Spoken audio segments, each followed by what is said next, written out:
มาแล้วเอามาจะสว่าง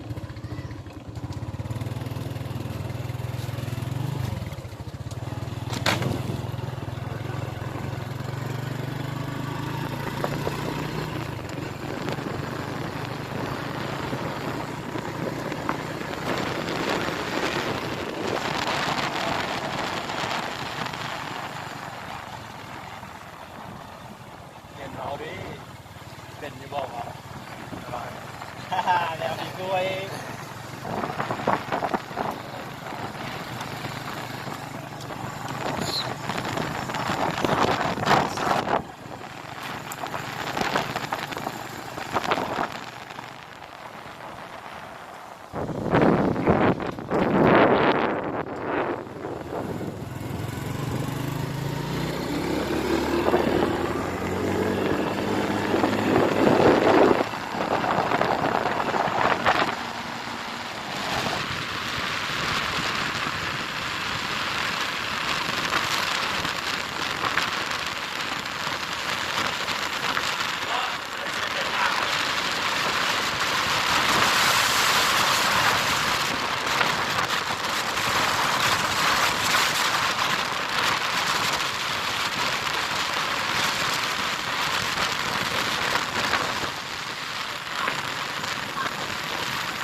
ไปแล้วนะ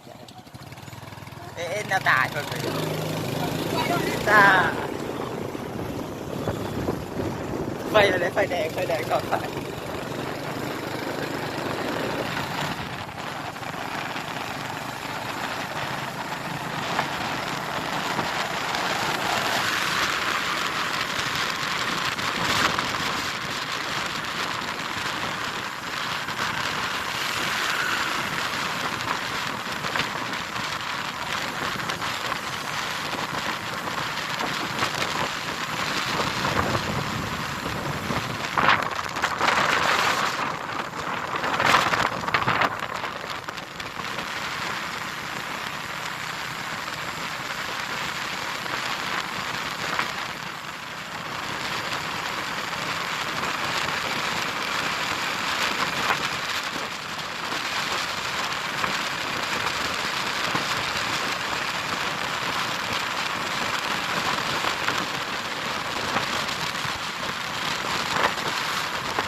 ซื้อก็ได้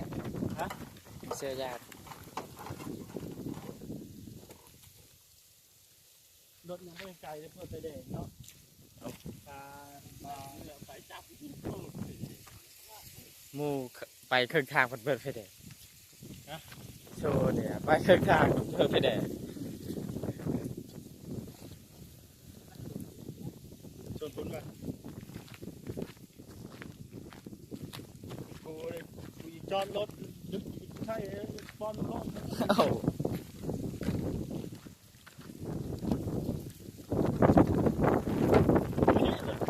ข้าวกันเจรถเลย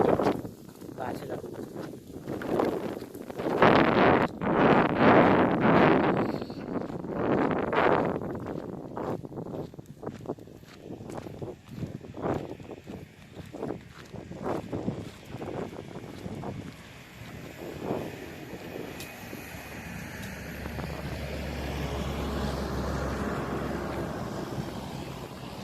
เสียงว่าตัดเชือกหลังก็ได้เนาะ ตัดเส้นอะไรเราอยู่ในห้องอยู่กันนี้เลย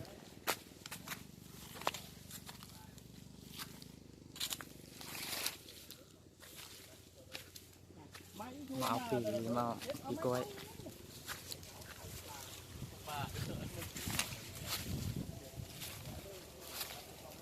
น่ะโซนตัวนั้นคือว่าหลายๆนี่กล้วยปีนั่นนะ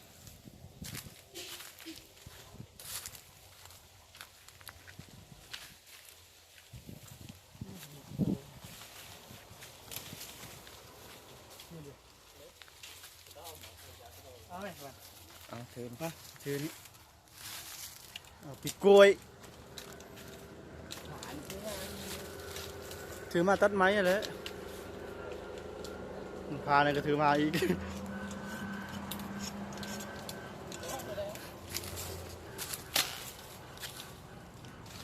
จิกเอาเล่มก็ใส่เอาง่ายเนี่ยตัวนี้เนี่ยเทิงมึงก็แล้วแหละก็เอาเชือกเป่าเก็บเชือกเป่านี่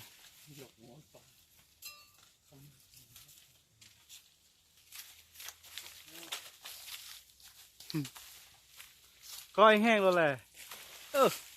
ยามันเจ็บไปทางเอ้าเก็บเชือกเป่า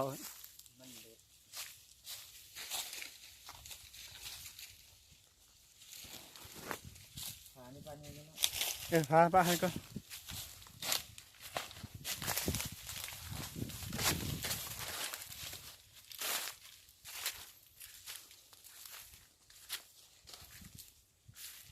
เอาแม่มันเลย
โอ้ส่วนตรงนั้นมีแต่มะกะทิน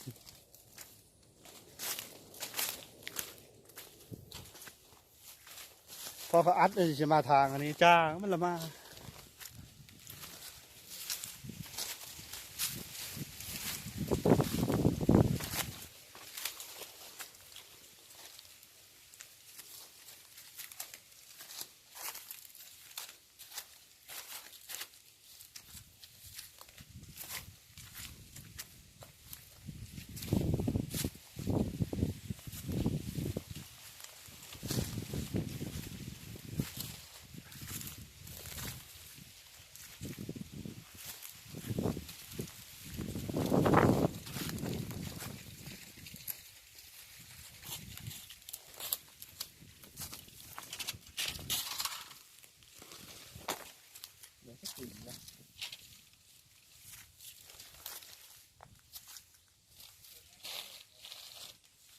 ฮะ โลสีก็แค่น่ะนะ มันมีจักเลยบ่บักปลาหูกระปูนี่เว้ยหูกระปูแดงตรูกระปูแดงกระปูแดงโอ้มาคุดอันนี้ได้เนาะ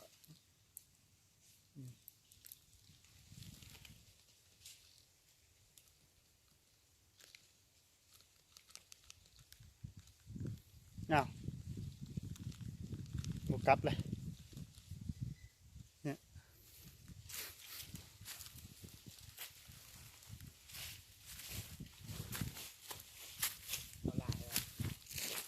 ชักน้ำเขาแล้วเอาแล้วจะมดในโซนนี่ปลาอะไรกับปลาอันนั้นซื่อๆต้มตำแจ่วกินความคัก โลกูกำลังออกตัด ใช่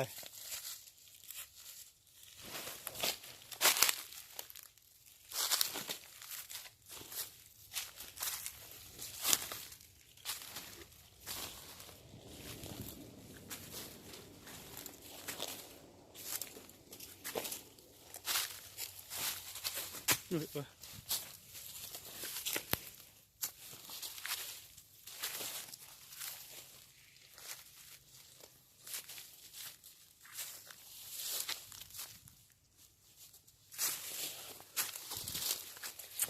ปีกล้วยปีกล้วยว้าผู้ถือเป่าที่นะเมื่อยแขนเลยจับไป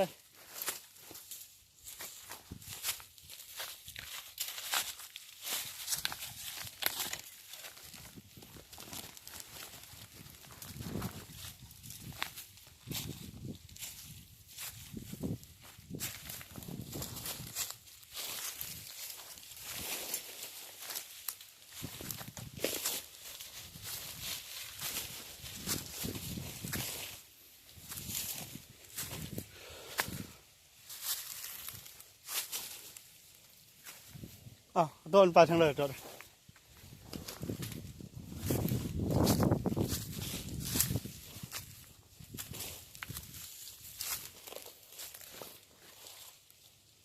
ต้น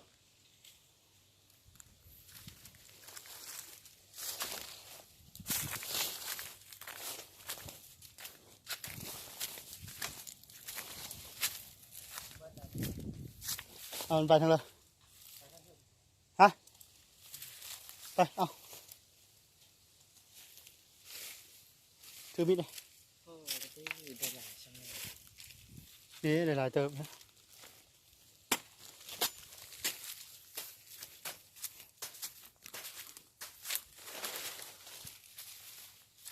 ว้า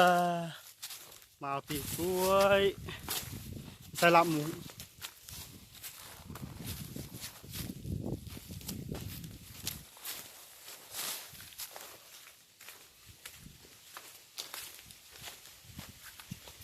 นี่ดิโอ้มาลายเอ้าเฮ้ย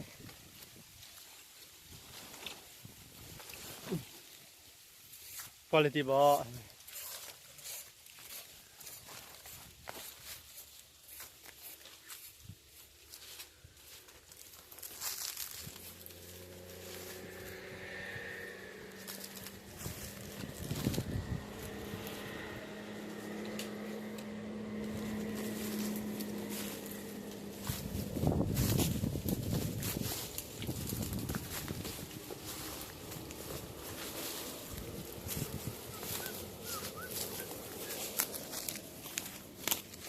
ซื้อ อย่างโบเท ยามานะเช็ดเอา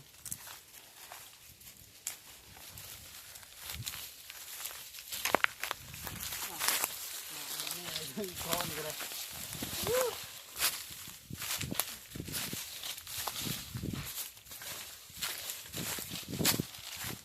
ใส่กล้วยดิบติดต่อมาเลยราคาเป็นกันเอง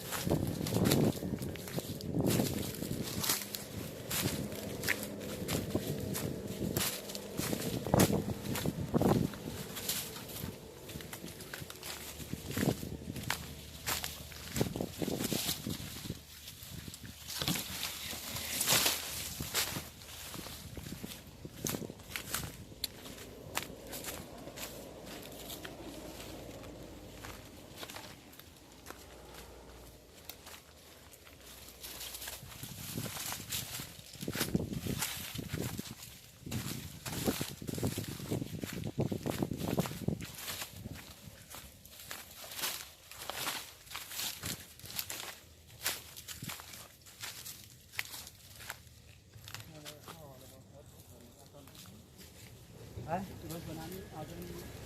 แข็งเลย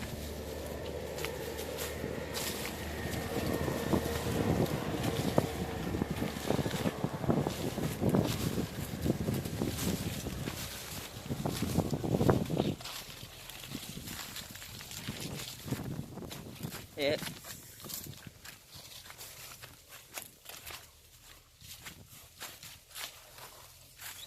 ไทยโต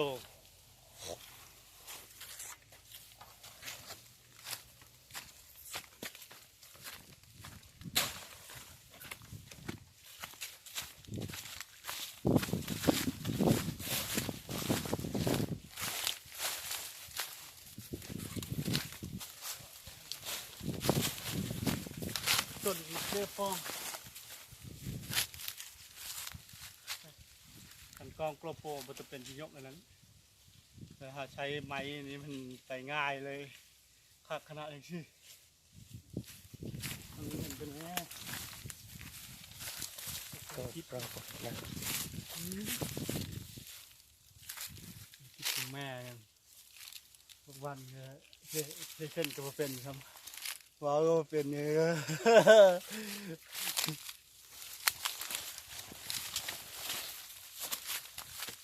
โกยน้ำ เดี๋ยวนี้ถือกล่องถือกล่อง ผักเน่า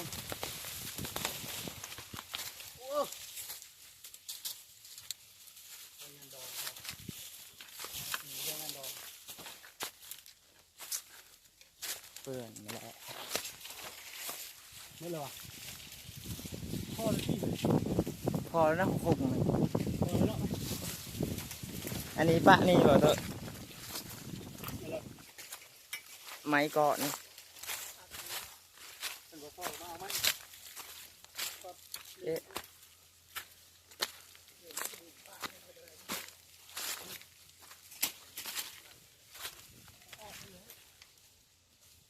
เดี๋ยวเข้าไปสิ เออ พอครับกลับบ้าน มือแหละบัดนี้